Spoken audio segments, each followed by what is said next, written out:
And say welcome again to Zoom into Archaeology. I'm so glad you are joining us here before the holiday weekend. It's great to have you. I'm thrilled today to welcome our guest speaker, Jennifer Melcher, who's a research associate with the University of West Florida Archaeology Institute. And this presentation is part of the Territorial Bicentennial of the state of Florida. In July, we're celebrating Florida's 200th year as a United States territory, or its anniversary of its becoming a United States territory in 1821. So this is kind of a special edition of Zoom into Archaeology to celebrate that. So thank you again, and I'm going to go ahead and turn it over to Jennifer. Thanks, Nicole. I'm going to get my PowerPoint going here. So hopefully everyone can see that. So they're still here, the people of 1821. So with St. Michael's, we're talking about St. Michael's Cemetery, which everyone probably knows is the cemetery downtown located right there next to the Pensacola Civic Center. And it first is used as a cemetery going in the British period. There's a burial ground, which you can probably see is marked out by this E that first shows up in 1778. So right during the American Revolutionary War, this area to the sort of northwest of St. Michael's Cemetery is being used as a burial ground. So, and then the light gray square, which you'll see here, that stays constant. That's the current boundary of St. Michael's Cemetery today. This is a little later. This is in 1781, and you'll see all the little crosses coming down. And these may be some of our first burials that are actually within St. Michael's Cemetery, may date all the way back to 1781. We don't have any burials that are marked that are that early, but we have some unmarked burials, and I'll show you a map of the burials that are unmarked a little bit later that may date to this early period. The cemetery keeps showing up. This is another 1781 map. This is a Spanish map. Again, the cemetery actually labeled as such up there just to the northwest of St. Michael's. So this is our first map of actual St. Michael's, and it's sort of in its location. Some of the Spanish maps are not as accurate as we would like them to be. So the little S with the cross you see off to the right of St. Michael's, or to the east of St. Michael's, is the cemetery in 1792. I think they may have gotten their road a little long. So our next map, this one is from 1816, and this is our first map that puts our cemetery in St. Michael's Cemetery. And what's interesting about this map is as they drew the cemetery is also where most of our oldest burials are located in the cemetery. We don't have any that date this early, but they are there. Another thing to think about with this map is you will see on here, there's this road going into the cemetery.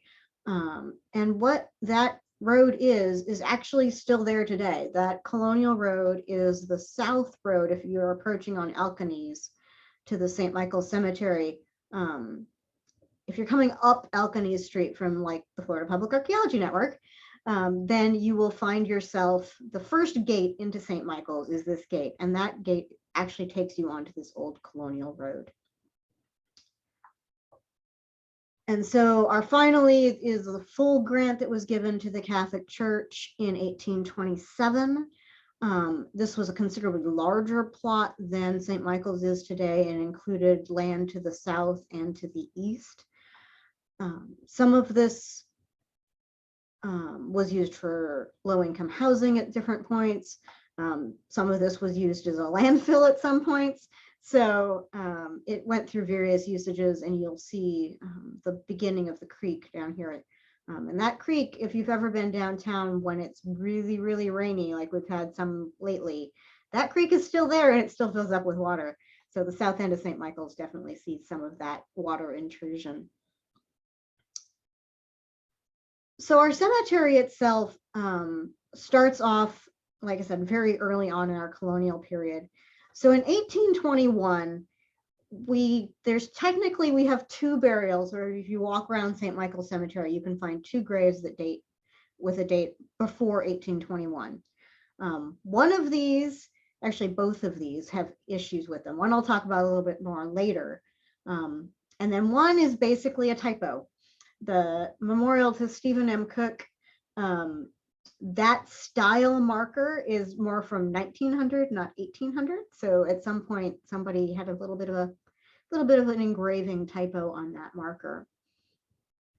The other one, the people are probably buried in St. Michael's. We are aware that they passed before 1821, I think 1818 and 1819. And they are buried in St. Michael's. However, the grave that they are in is not. And I'll talk a little bit about the carver of that stone, which is what tells us that. So this is the unmarked burials, and this comes from a GPR survey that was done. And so you can see that there are many, many, many unmarked burials. Some of these have been investigated by biological archaeological field schools with the University of West Florida in the past. And in some cases, they've not found the particular shape of one, but instead they found 2 or 3 that are actually cross-laying each other. So there are a lot more burials in St. Michael's than you see marked above ground today. So going into a little bit later in 1820, from 1821 to 1830, the burials, you'll see them sort of start to spread out along that south road. Like I said, again, right in that area of that original plotting out of St. Michael's from the Second Spanish period. So, and in here we have some of the real names you put into the Pensacola history. Noriega, if you've ever seen some of the bricks around town that have Noriega stamped on them, they belonged to the brickyard of this man, Joseph Noriega. One of the really interesting things about this marker of Joseph Noriega is, well, there's a couple of things. First off, it's both in Spanish and English, reflecting the sort of dual heritage that he would have had growing up, being born and growing up in Spanish Florida, and then becoming an American in the American Territorial period. The other interesting thing about this marker is it would have been on a vault, an above ground burial vault. Unfortunately, St. Michael's suffered from many, many years of neglect in the late 1800s through the early 1900s. And so some of these burial vaults got lost, and their tablets are now laying flat on the ground rather than being on above ground tombs. We've got a couple of other markers, and what you'll notice as I'm going through here is you'll probably notice some trends in our marker styles. So some of our earliest markers have this sort of 3-lobed top to them that you see here on the marker of William Davis. And so, yeah, that's another interesting feature of our cemeteries. Going into 1830 to 1840, these sort of 3 topped markers stick around. You'll see our cemetery has grown out just a little bit, but it's really still mostly focused around that southern road. And again, we see a wide variety of languages on our burials. We see French in Marie de Anville de Griffin, de Villers. I keep getting all of her parts of her name out of order. But she is the namesake of the de Villers area of Pensacola. Thomas de Riobu has a very, very unique headstone. This would have been, again, a vertical headstone. It's now laying flat in a big piece of concrete. But the weeping willow motif, and it's just a gorgeous marker.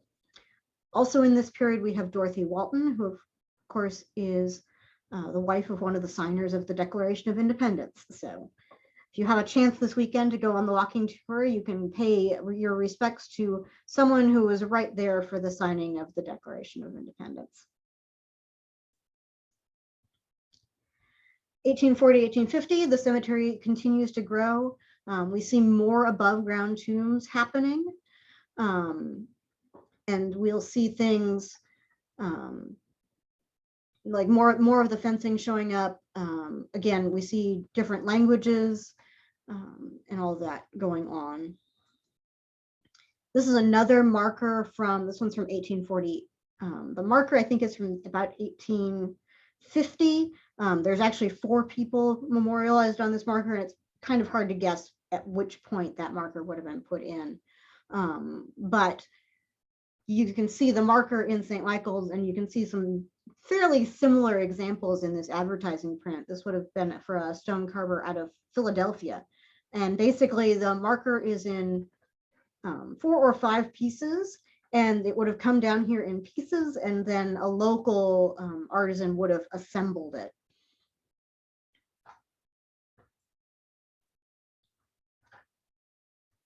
So here are a few more of our markers. John Innerarity, of course, gives his name to Innerarity Point. And then we also have the tomb of one of the Gonzalez members, and this one's actually signed by a person out of Mobile. We see a lot of connections to other coastal towns, and another one of those, and this goes back to the marker I talked about, is this one. And this marker probably dates to this 1850, 1860 period is when this large vault was built, likely for the death of Francisco Moreno's last wife. And the marker itself is signed by Florville Foy, who is a notable person of color who is carving over in New Orleans. And this one is actually signed by him at Rampart Street. So we know that the carving here dates to the 1850s. So it's not the original marker associated with those people who were first buried in Pensacola in the 1820s in the St. Michael Cemetery. So they're probably there. Their original markers are, of course, not. But you can find Florville Foy markers carved all across the Gulf Coast.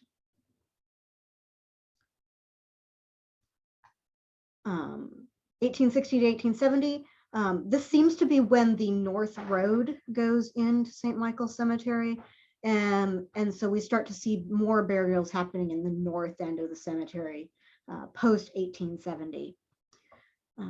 We see a number of markers in here of different periods. The Quiggles family. This one is a really interesting marker located in the towards the north end of the cemetery. And then the Lopez's, again, the Lopez marker that you see here, this would have originally been an above ground tomb. So this would have been in a tomb like you see just below it. It would have probably been in a very similarly constructed tomb to that. These would have all been whitewashed or lime washed, some of them in different colors. If you've been to the New Orleans cemeteries, our cemetery probably looked quite a lot like that tradition. And that goes to the fact that it's coming out of a Spanish and French tradition.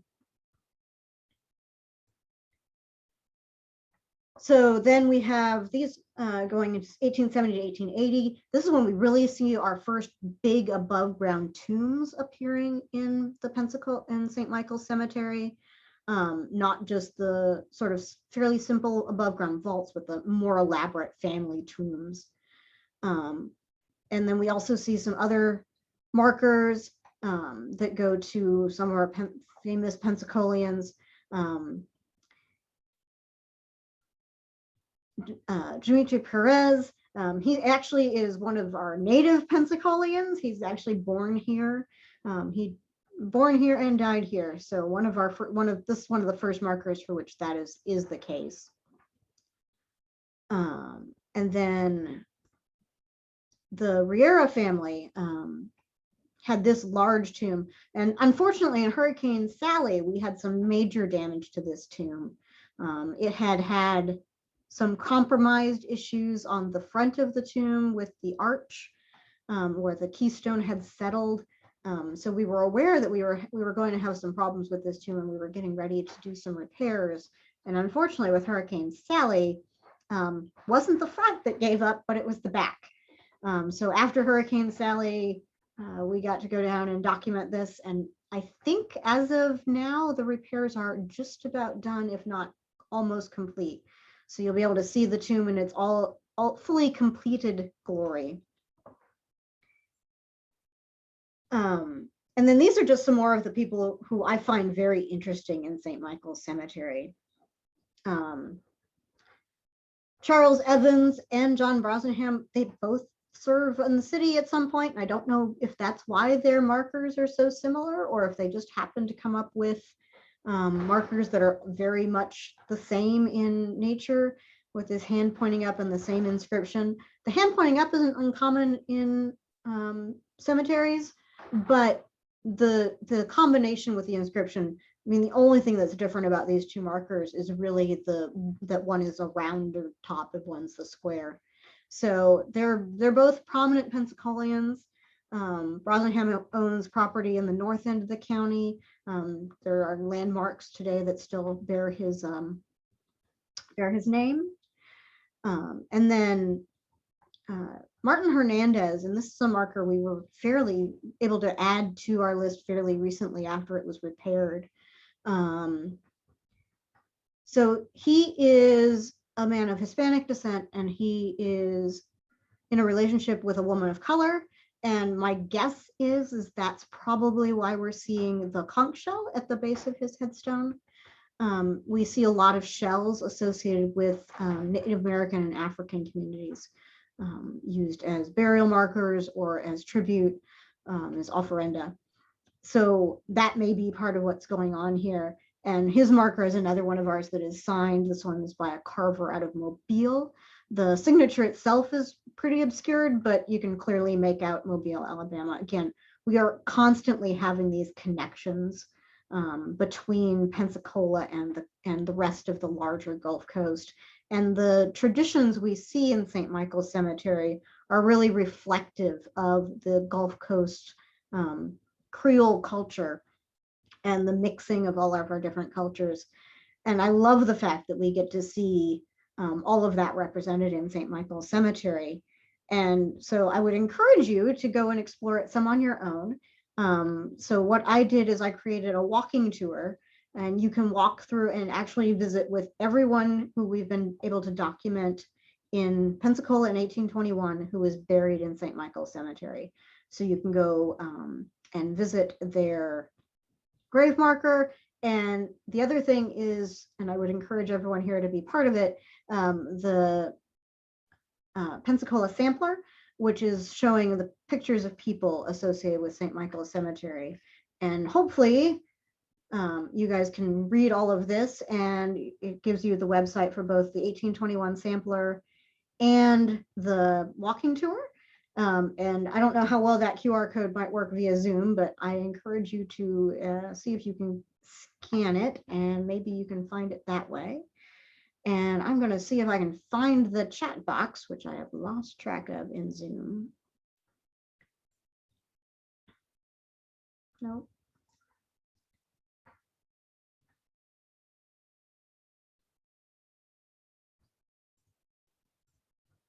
Come on, Zoom. Give me the chat back. It's always hard to find again. I'm not sure I've ever successfully found it while I'm presenting my screen, but maybe there it is. Ha. There is the chat. So if anyone has any questions, you can pop them in the chat. Or feel free to unmute. Or unmute.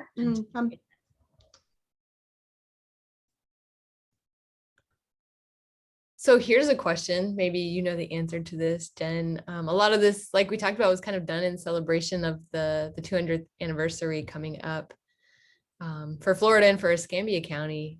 Are there events going on in St. Michael's or elsewhere in town happening for celebrate? Yeah, so on the 17th is going to be the big event on July 17th down behind the Wentworth. I don't know on start times. I know it's in the morning. That's as much information as I have at this point. We won't have anything in St. Michael's. That's why we're doing the walking tour. Mm-hmm. We will have a representative there in the plaza to hopefully be able to give people some information and direct them up to the cemetery if they're not too familiar with the town. But the walking tour is in place of any big public event just because of, again, life in times of COVID, going virtual. Mm-hmm. Yeah, I think I was reading up a little bit about what was going on for the celebration, and it looks like there's going to be a sunrise ceremony on the 17th with the Santa Rosa Creek tribe. And Okay. I think there's going to be events in historic Pensacola Village, and then, like you said, in Museum Plaza behind, I guess, what is now the Pensacola Museum of Yes, History. I'm going to have to retrain myself. Yeah. But although not that everyone knows it as the Wentworth Museum, so it's going to take a while to get everyone's brain retrained. Yes, yeah, it is. We need to come up with a good acronym for it. PMH, maybe. Yes. But PMH yeah, I is, think there's you stuff know, going on all day. So yeah, at least all morning for sure. yes. I think they initially were going to try and take a dinner cruise at some point, but I think that did not end up working out. I think I'll throw it in the chat box real quick. There is a calendar of events out there. So if you are interested in going and checking out what celebration things are happening around town, you can see what's going on there. I think that includes all days. So even things that aren't happening on the 16th and the 17th. So yeah, so the walking tour and the sampler are both linked from there too. So that's an easy, fast way to get to both things. Awesome. Hi, this is Teresa. What time is the walking tour going to be through the cemetery? So there is not a set time. So what you can do, and actually let me stop sharing my PowerPoint and see if I can get my web browser to play here.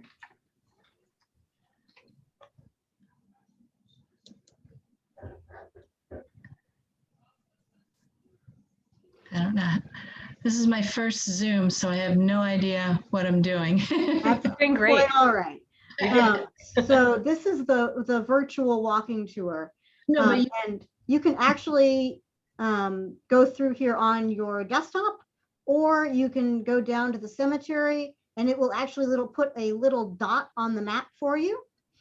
And it will, so you can sort of go to start at any point and just sort of navigate to the closest one. And then you can click on them and it will bring up a good photo and a little bit of information about everyone who's on the tour.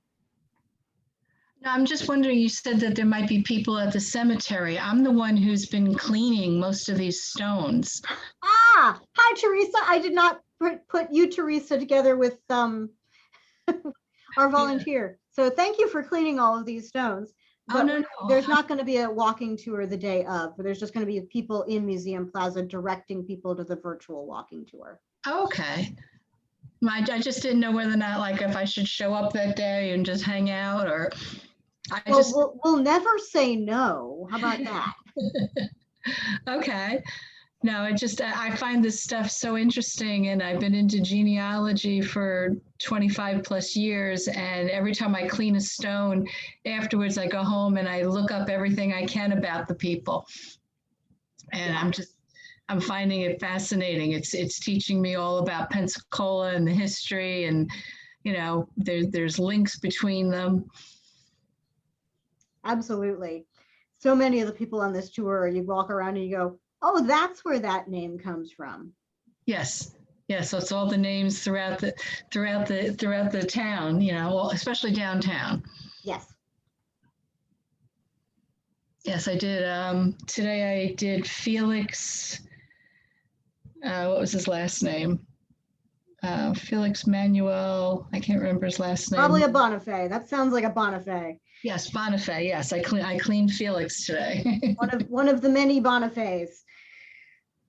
They were very prolific. Them and the Gonzaleses. They thankfully they have lots of them, and they are still here with us today, and they're all their descendants.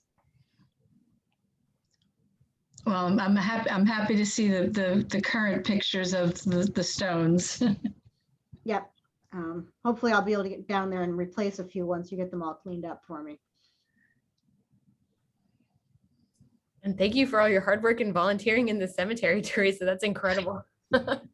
It's somehow cathartic and it's peaceful, and then to go home and, when I'm not playing with other people in my ancestry, it's kind of fun to just look them up, and I don't know, just a little way of giving back. Yeah, that's fantastic. Thank you. I'm glad you enjoy it as much as we do. Yes.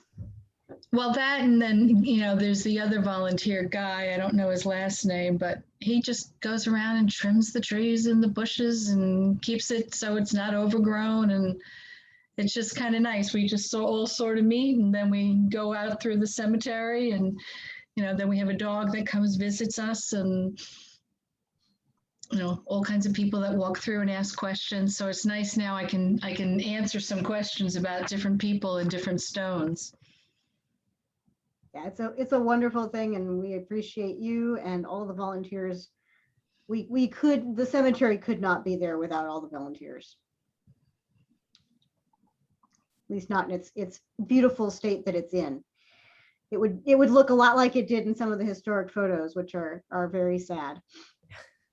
Yes, yes. Let's see, any other questions for Jennifer? It was a really awesome presentation and such a great introduction to what's available online, Jen. Thank you so much. Yeah, it was a wonderful project to get through, and I'm glad to have it now available for everyone to do at their leisure going forward. Because it's, Pensacola can be so busy during our nice weather seasons, and when we do have events, I feel like we sometimes can't have everyone come to the cemetery because they're in the seafood festival or whatever else is going on. So this way we have something that people can do whenever. Yeah, well, it's a great kind of research resource, and it's also something that'll outlive kind of the bicentennial that's coming up. It's something that'll be up there for a long time, and that people can access from wherever. So that's awesome. Yep.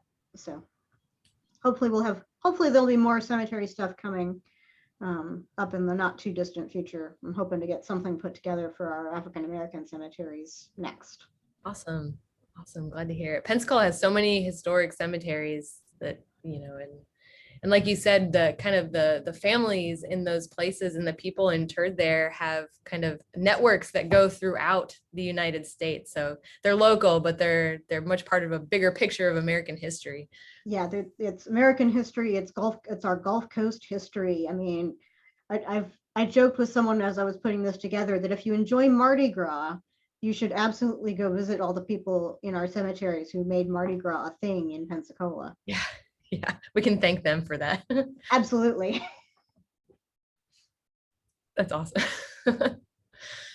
Well, they brought that culture here. Yes, thank goodness. I enjoy it. I know I do. Yes.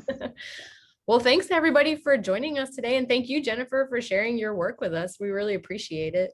You're welcome. And I hope everyone, sorry, go ahead, Teresa. I was just going to say thank you, Jennifer. Just showing the history and how it changes. It's teaching me so much, and I'm just enjoying it. Like learning. Only been a transplant for 3 years, so it's very interesting and a lot of work. But what's nice is that this will go on. And I love the interactive map when you click on somebody or you type in the name and it brings up information and original pictures. That's a wonderful part. I'm glad to be part of this, and thank you for sharing this. Thank you. Excellent. Well, I hope you all have a great rest of your Thursday. If you want to catch this talk or any of our other Zoom into Archaeology talks, you can find them again online on YouTube. Just look for Florida Public Archaeology Network. And I hope you all have a great 4th of July weekend. And we will see you again on July 15th. Hopefully, we've got a kids talk lined up, Introduction to Archaeology for Kids. So if you have any young folks interested in archaeology, that's a good one to send them to. So thank you again, and we'll see you all later. Thank you, Jennifer. You're welcome. Bye, everyone.